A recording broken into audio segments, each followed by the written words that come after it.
Millions of Canadians, millions and millions, tuning in tonight for the final, and they will see my next guest in his familiar post as host of Hockey Night in Canada, Ron MacLean from Boston. I have been looking forward to this all morning. Welcome back to the show, Ron, and hello. It's great to see you, Heather. You know, it's funny. I'm sure we'll get into 72 and the climate around that series, but back then they took the signal from Moscow, Luzhniki Ice Palace, sent it to Helsinki, then to London, then under the Atlantic and over to Canada. And now I'm using an iPhone tucked in a running shoe on top of a knapsack next to a desk. Nothing has changed. Nothing has changed. Nothing has changed. Do you want to jump right into 72, or we want to talk about tonight? Let's build to 72, because I'd love to talk about tonight. One of the things I was listening to yesterday, Sidney Crosby saying that even he thought this series has exceeded expectations of the fans in terms of interest and intensity. Boy, if there was any doubt about the appetite for 4-on-4 men's best, that's been certainly satisfied and answered. What do you think about what we're seeing? Well, I remember Neil Young, the great singer's dad, Scott, was a brilliant sports writer. And when he saw Canada against the Soviets, our national team, back in the late 60s, he says, wow, these Soviets, they can make the puck talk and sit up and beg and walk.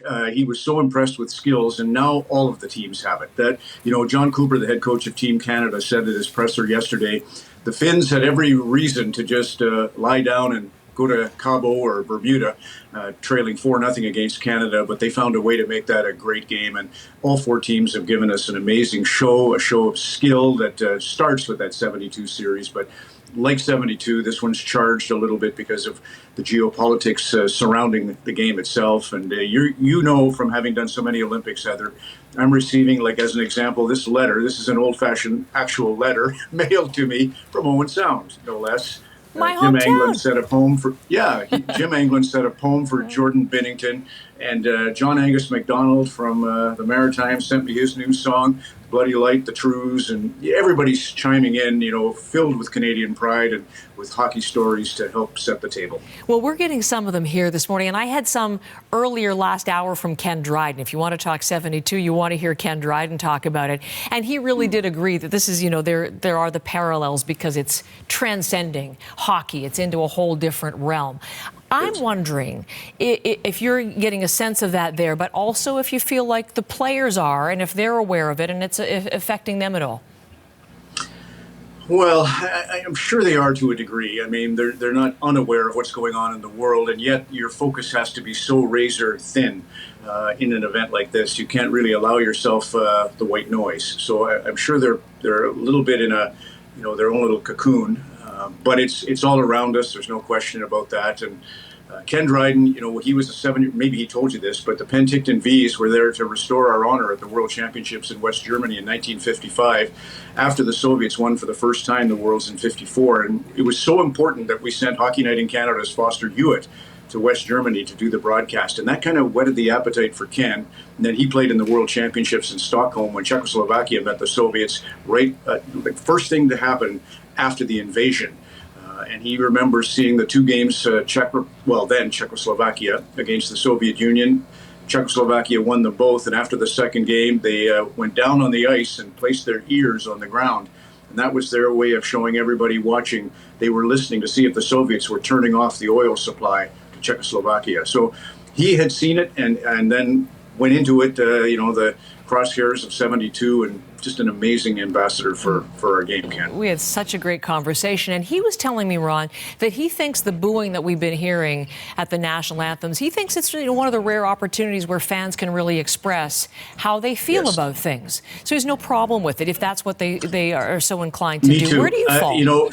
You know Shirley Najak, iconic producer of the Olympics on CBC, and a dear friend of mine, longtime producer at Hockey Night in Canada. His whole, you know, he was probably the first wise one with respect to the social media blowback. And he said, people just want to be heard, Ron. And if you think of it in those terms, right? There we go. Yeah, you're hearing it there. We'll see if that happens tonight. The PA announcer asked them not to do that, but it seems like they will be heard. Okay, let's talk a little bit of hockey for a moment. With Ken Dryden, I spent some time talking about goaltending, so we'll leave it there. I want to talk, you were mentioning the other night about the Big Macs. I love that, stepping up. McDavid and McKinnon and Makar. Who are going to be the keys tonight if Canada's to win? those two for sure. I think Makar missed the game on Saturday, and the Americans unfortunately have lost Charlie McAvoy, another Mac, who was a force in the game last Saturday night. So that's a flip for Canada that's advantageous. They had a player, Zach Werenski, for the Americans, is having a breakout year again, and he only played 13 minutes last Saturday night. So Jacob Slavin and Brock Faber carried the load for the Americans. But you can watch for Werenski to play a bigger role for the Americans, but Makar's the antidote. He's the best defenseman in hockey. And then McKinnon and Crosby have been first on, last off every practice.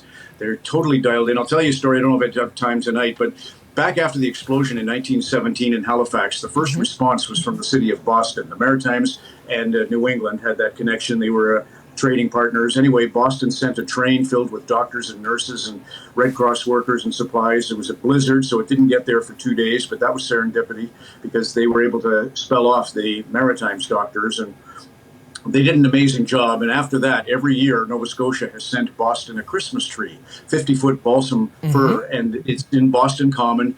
And it's a real symbol of the connection between Halifax and Boston. And it's no surprise that Nathan MacKinnon and Sidney Crosby and Brad Marchand and even referee Gord Dwyer, feel this whole ride's been like a Yuletide for them. It's a great story, and there's really tons of those. We've had some live reporting from Cole Harbour, as a matter of fact. People there are really excited to be watching, and I know a lot of people from Nova Scotia have made the trip down and will be there at TD Garden to see this for themselves.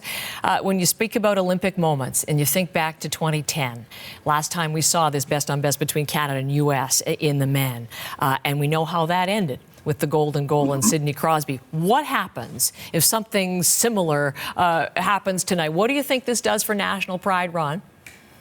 Well, Rogers just did a survey that said 60% feel this will be a win more meaningful because of the threats of the economic tariffs and obviously the threat to sovereignty.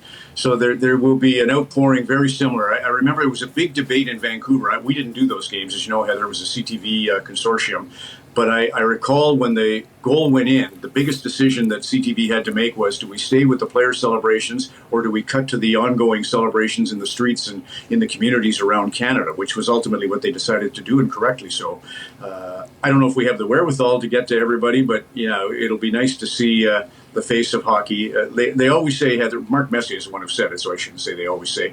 Mark Messier said, you learn to play hockey at the rink, but you learn to win at the kitchen table. And I just picture a giant Kaylee happening today. Coast to coast to coast. But it's interesting, difference now, 15 years later, is we have social media. So even if we don't have cameras everywhere, everyone will be posting the scenes in their communities. Wasn't working in that normal capacity, but I was in Canada Hockey Place for that 2010 game, Ron, and watched that golden goal and then walked out with the thousands of fans who were just going crazy and singing "O Canada." It would be really interesting to experience that again today. We shall see. Listen, we'll be watching by the millions. Thank you for the time today. It's a big day for you, I'm sure, too, and all the best to you and the broadcast team. Thanks for everything. Thank you, Heather.